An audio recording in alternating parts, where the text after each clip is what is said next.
When moving into a new home, we hope for a smooth transition. However, planting a new tree on the street may be the last thing on our minds. For my mom, not planting a tree in the outside planter resulted in a warning from the city. They told us to either plant a tree or pay the city to plant it for us. We wanted to find out why this warning was issued in the first place. We found out that it was because of Prop E.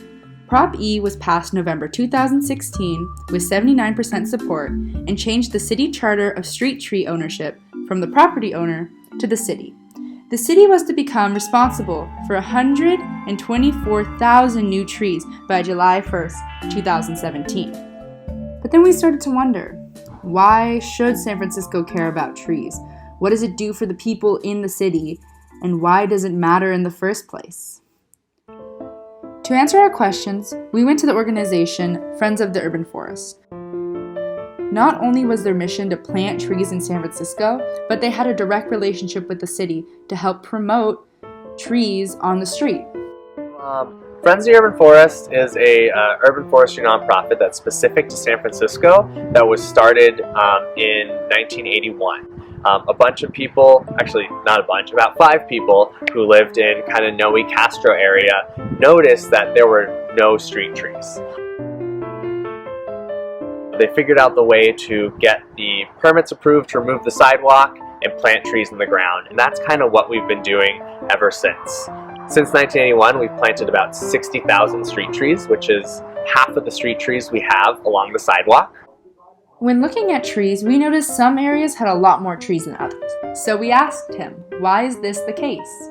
And then he brought out the map. So if you look at places like the outer Richmond, the outer Sunset, Parkside, those have really low canopy coverages. And that's because it used to be sand dunes.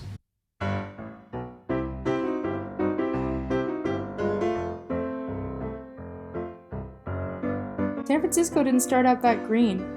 There was sand everywhere. All the buildings that we see now are just built on top of sand. Underneath the concrete, there is sand. How many times can I say sand? Sand. So trees, didn't naturally grow there, and it took a lot of work to actually turn Golden Gate Park into a treed area. For a while it was, the horse dump, so all the horse carriages would drop their waste there, and that fertilized the soil, and they planted some really key species like Monterey pine, Monterey cypress, species that are used to our foggy coastal climate to create a windbreak on the outside edge. That's why where you have the outside lands. And then on the inside, they were able to plant more diverse tree species because of that combined fertilizer effect and the windbreak. Isn't it crazy that this entire park is man-made? From the lake, the trees, everything here was planted not by Mother Nature, but by humankind. Downtown Nob Hill, downtown Civic Center, Soma, Potrero. This area right here, a lot of this is, it's a lot of the urban canyon effect where the buildings are so big, there's so much concrete that the trees really struggle to survive. But areas like the Bayview, the Mission, and Potrero, and even Soma, those are actually neighborhoods that you would expect to see good canopy coverage if it had to do with just environmental factors. A lot of this is kind of either fill soil or it's kind of like old wetland habitat. The Mission is like an old lagoon and stuff like that, and that's really rich soil, and it's also really warm in the summertime. So these areas really has to do with an economic disparity. It's a place where trees should be growing, but because of the past city policies, there was a disincentive for low-income residents to plant trees because they would be responsible for the sidewalk damage or the damage to cars and pedestrians. And we wanted to plant trees in every neighborhood, but because of the city policies where the cost of pruning trees and the cost of the liability of those trees was on the homeowner, we could really only work with those more affluent neighborhoods. So if you see here, we did a lot of work in like Castro, Noe Valley, Haight-Ashbury, the Inner Sunset. Like these areas are places where Friends of the Urban Forest really started their work.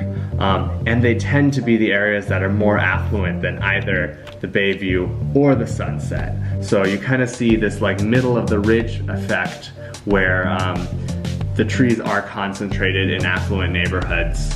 That's kind of an overview of the canopy that we see. Because those trees, you know, as they get bigger, they're providing more environmental benefits. The gutters and our toilets go to the same place, and if there's a lot of rain there, then we're actually spewing raw sewage into the bay, which the city actually gets fined for that because, you know, the EPA says you can't put raw sewage in the bay.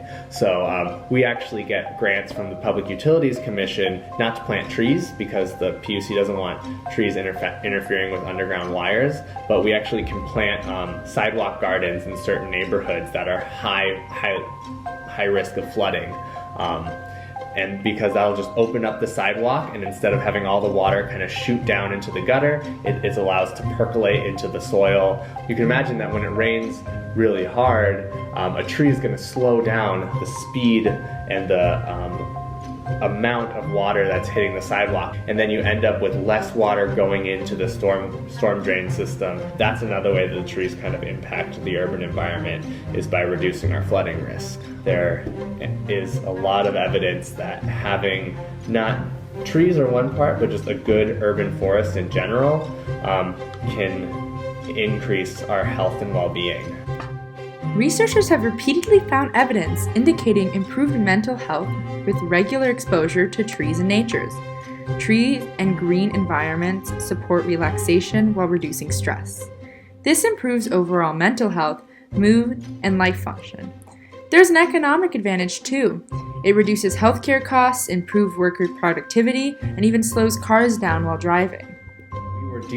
We have been dealing with and are still dealing with the effects of not taking care of those trees, and if we really want to have those trees maximize their usefulness in the city, we have to be proactive about management, and that's kind of where the Prop E came out of it. So there's a lot of weird laws when it comes to trees. When Prop E passed in 2016, tree maintenance became available for everyone, regardless of economic background. It was no longer a burden to the property owner. This way, everyone can enjoy the amazing benefits that trees provide for our quality of life. And the city's investment in trees proved to be one of the most rewarding investments to the citizens and to the environment.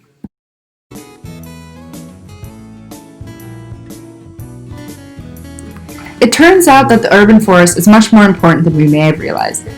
Something that we take for granted in our daily lives contribute more to it than we thought. In love with a tree. Hug me, don't bug me, just let me be. And it's alright to keep me inside. Choose me, don't lose me, just keep me upright. And it's easy to see why I love the trees. Fruit from the flowers and honey from bees. And it's alright to share my lights, but don't you cut me, don't cut me, you're taking your own life.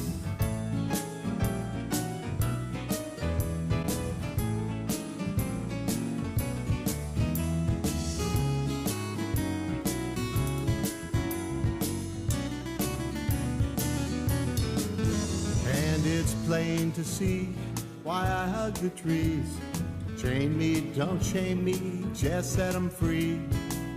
And it's alright to put up a fight, but don't you kill me, don't mill me, just do what's right. And it's easy to be in love with a tree.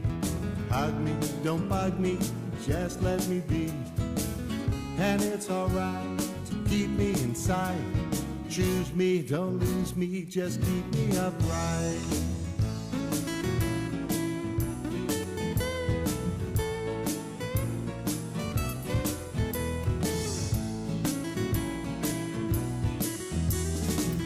I just realized I never told you why my mom had to plant that tree. The city wanted her to do it before they had to by June 1st, 2017.